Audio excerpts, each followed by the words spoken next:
Welcome to the special edition of America's Most Trusted Lawyers. I'm being joined by Marc Shuman out of Chicago, Shuman Legal. Marc, welcome to the show. Thank you. It's nice to be here. I'm excited to have you here, and I want to jump right into this because one of the things I'm always curious of is why personal injury law? What drew you to this area of practice? I like helping injured people fight these big bad insurance companies who many times take advantage of people when they're not represented. Well, let's talk about that because I know a lot of consumers, just do not believe when you say something like, big bad insurance companies. They think that it's a ploy or a marketing scheme. Give me some ideas of some of the stuff that some of these insurance companies do to, shortchange the little guy. Well, many times on an auto accident case, for example, they'll try to get a quick interview of the client. They'll try to get a recorded statement. And when someone's not represented, many times they will get a client to say something that they will use against them later on. For example, they'll ask, how fast was your car going? Or when did you first see the stoplight? Or how far was the other car away from you? How long did it take for the accident from the time you saw them until it happened? And depending on what the person says, they will try to use it against them later on to say either it was the person's fault or partially their fault to try to minimize the case. Gotcha. And this is something that, if I'm not mistaken, is done in a very, subtle way, right? Absolutely. They, the insurance company, want to pretend that they're your friend and all that other stuff. And so, and I think one of the other things, and I want to get your opinion on this, is sometimes a victim of an auto accident may say something like, statements like, I'm all right, or I'm doing fine, because that's generally what we all say, right? When somebody says, hey, how are you doing? Normal response, hey, I'm doing pretty good, or I'm fine. And of course, that sometimes will be held against you as well. Correct, especially if it's right after the accident. Your body goes into shock. A lot of people on a soft tissue type case will feel much worse the day after or 2 days after. Yeah. So what they say initially may not be true in the long run, yet again, the insurance company may try to hold it against the client. Right. All right, so let's do this. Walk me through a typical auto accident where, let's say, I think they call it soft tissue, right? Correct. So what should I do right after an accident, and what should I avoid doing? So first thing, at the accident scene, if at all possible, move to a safe area. If the car can be moved and you're in the middle of a lane, move over somewhere safe. If your car has put hazard lights on, if you have safety triangles, whatever. If someone's injured, certainly call for an ambulance immediately. I would also call the police to come to the scene. You would, no matter what, you'd call the police? Absolutely. Okay. Absolutely. You'd be surprised how many people later on change their story about what happened or whose fault it may be, and it needs to be documented right away. It's also important to document the scene. So you need to get the person's driver's license information, the license plate, their insurance information. I would also recommend taking pictures at the scene. Take pictures of the damage to both cars. If the cars haven't been moved, take pictures of the positions of the vehicle, because on certain types of cases where someone may change lanes, where the point of impact could be critical. Right. So that's important. When you get home, I would call your insurance company and make a claim. And again, don't give a recorded statement. Okay, so what's interesting too is nowadays that's easier than ever as far as documenting that scene because everybody's got a smartphone. Correct. And so everybody can, like you said, take those pictures and move around and get different angles. And most phones today even have a recording device or app on them, so you could take a witness statement if you needed to. And it's interesting you say that because many times right after an accident, if a person, oh, I'm sorry, I didn't see the light. And by the time they get home and call their insurance and realize that their insurance is going to go up or they may get canceled, all of a sudden the light that was green and they change their story. So sure, if you're able to get someone to say something, I'm so sorry, I didn't see you, I got distracted, all the better. A home run, correct? Theoretically. Absolutely. All right. So let's talk about this. You mentioned something about not giving a recorded statement. For those of us who are not sure what that is, tell us, first of all, what a recorded statement is and why should I not give one? Again, a recorded statement, they'll call you on the telephone and say, let me ask you some questions about the accident. Right. Okay, and then say, do you mind if I record this? And people think, oh, no problem. Right, because I have nothing to hide. Right, I'm just going to tell them what happens. Right. But again, how they ask the questions could negatively affect the case, depending on whether, well, I didn't really see the car till the last second. And all of a sudden at the end, wait, your client said they never saw the car, it's their fault, or mostly their fault. So again, I would recommend not ever doing a statement unless you have an attorney with you or on the phone with you. Right.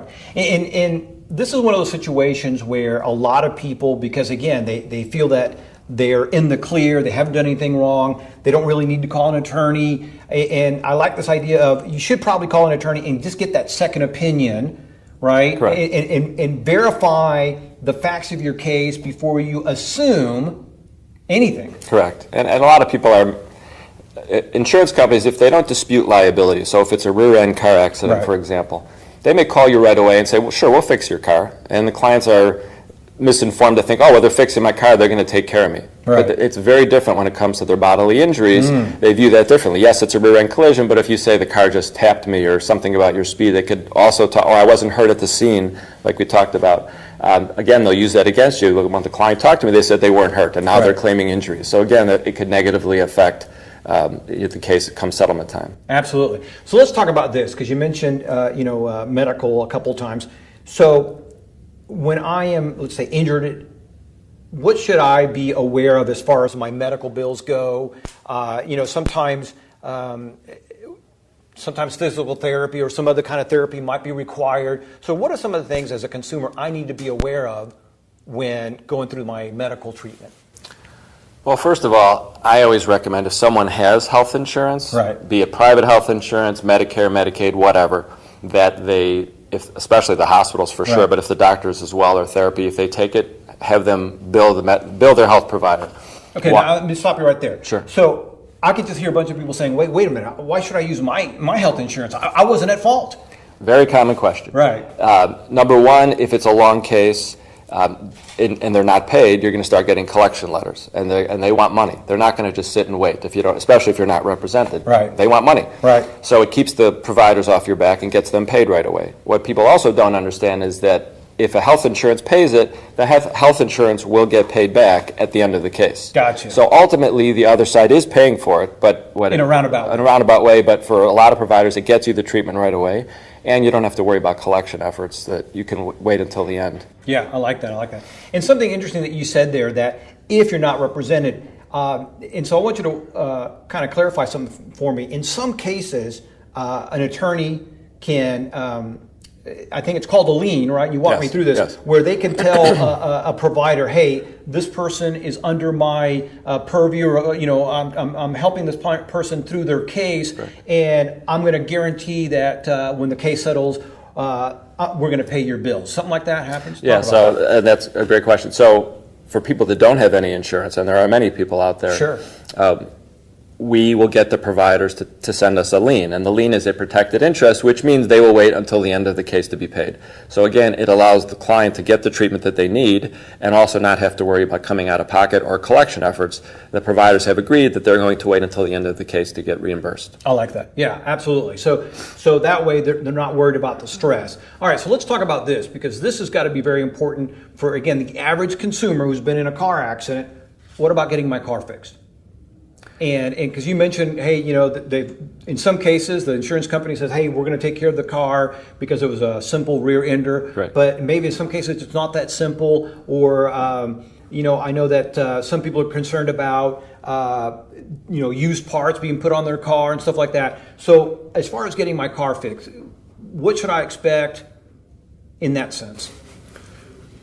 First choice would be if the other insurance company fixes the car. Sure. Why? Because even if you have insurance, you have to pay your deductible. So if you have a $500 deductible, they're only going to fix your car less the deductible. Right. So ideally, if the other insurance company is willing to fix the car, then you don't have to worry about that. If the other insurance, if it's a disputed case, or even initially disputed, where it's an open intersection, or the other side's claiming that my client went through the red light, right, then they have no choice but to go through their own insurance.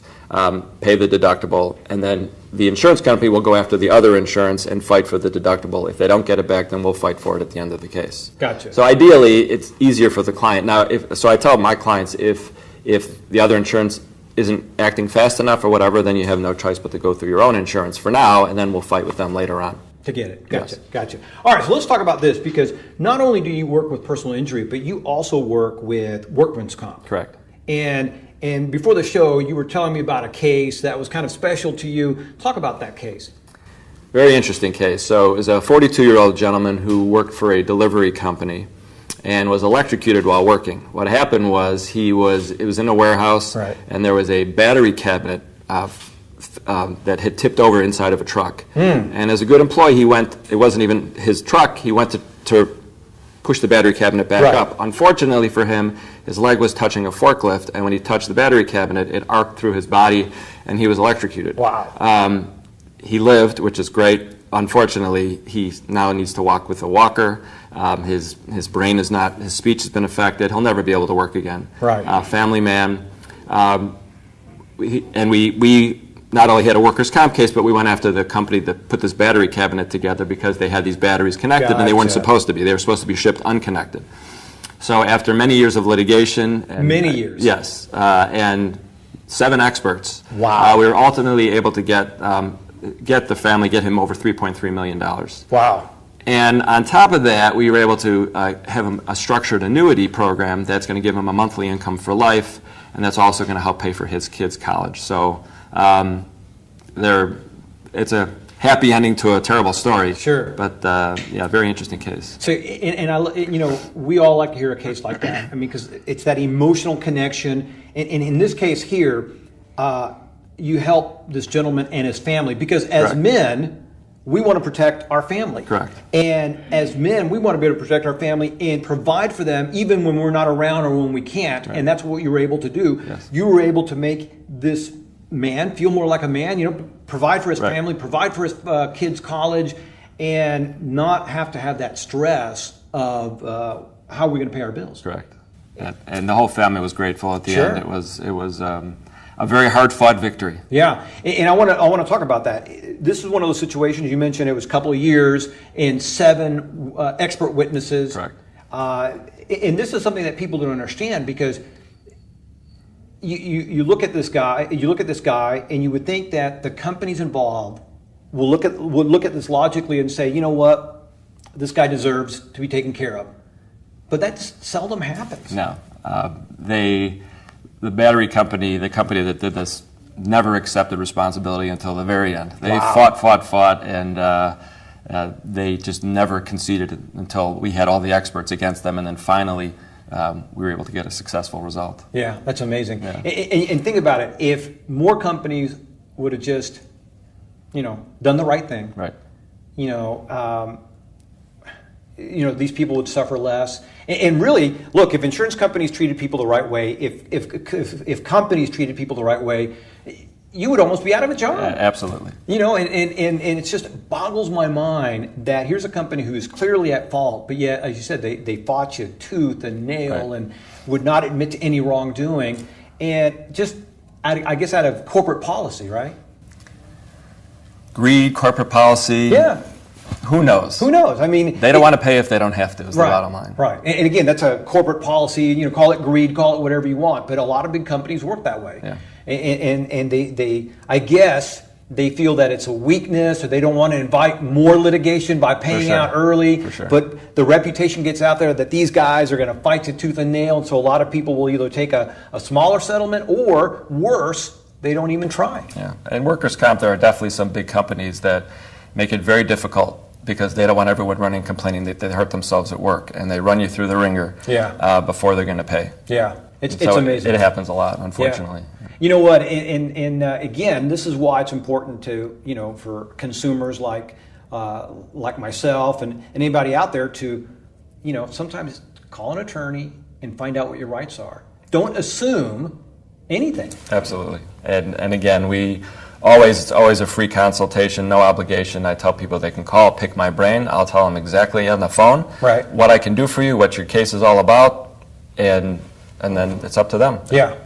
With no obligation. So speaking of free consultations, how can people get a hold of you? Where should they go to get more information about you? I go to my website at shumanlegal.com, and you can read up about the firm. You can contact me. Happy to answer all of your questions. Again, it is a free consultation with no obligation. I love it. Marc, thanks so much for joining us today. Thank you for having me. It's been a pleasure. Thank you very much.